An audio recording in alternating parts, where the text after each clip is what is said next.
Man, this week the weather's been like a toss of a coin. It's either cold, hot, and humid, or pouring, and the wind kicks up. We've had like this insane fog coming through. It's like that movie, The Fog. It just rolls across the water and just encapsulates the whole area. Man, I've been out from Orient Point all the way down to Cold Spring Harbor this week, and I've got to say, what a lot of fog. You better be careful. If you got a boat, you better have like a good system, or have your compass bearings down pretty well. Radar, especially with the amount of people that are on the water, is almost like a must-have, because when that fog rolls in and you're sitting in your boat and all you can hear are engines, if you're a boater, you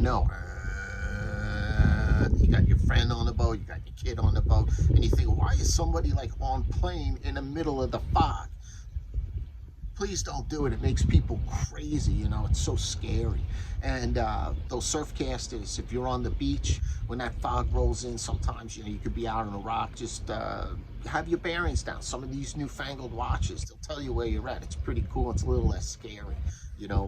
As far as fishing goes, it's really dynamite. Now we've got porgy everywhere. You've got the fluke is still going, although they're deeper. Striped bass is still in the mix. We've got smaller ones in the bay. They're on the front. Still bluefish busting up some schools, but some of the newest stuff, it's really nice to see, is like hundreds or thousands of these really small snappers started moving into the harbor. And I think that's a lot of like what we saw several weeks ago and we were speaking about, is these huge schools of spawning bluefish, where remember we were throwing the poppers at them, and now they're younger, they're all moving into the harbor, and they're on these like tiny little rain baits, and they're voracious, but they're like 3-4 inches.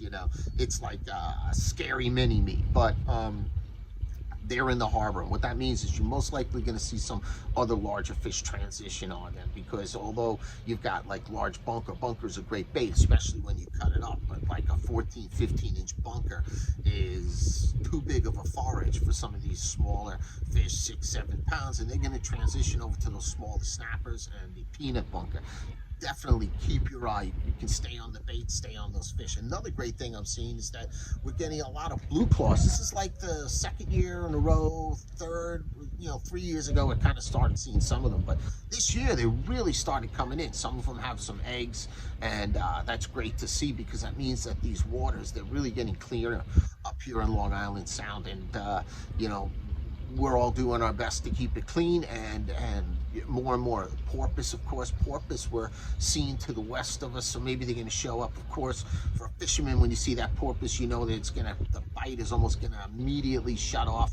They're great for the family to see, take some pictures, and then move those porpoise along. We want to get back to fishing, and nothing but good things this week. Although, like I said, the weather is very, very iffy. So get yourself a good weather app. Keep your eye on the weather. Stay safe. And until next week, I bid you all peace and tight lines.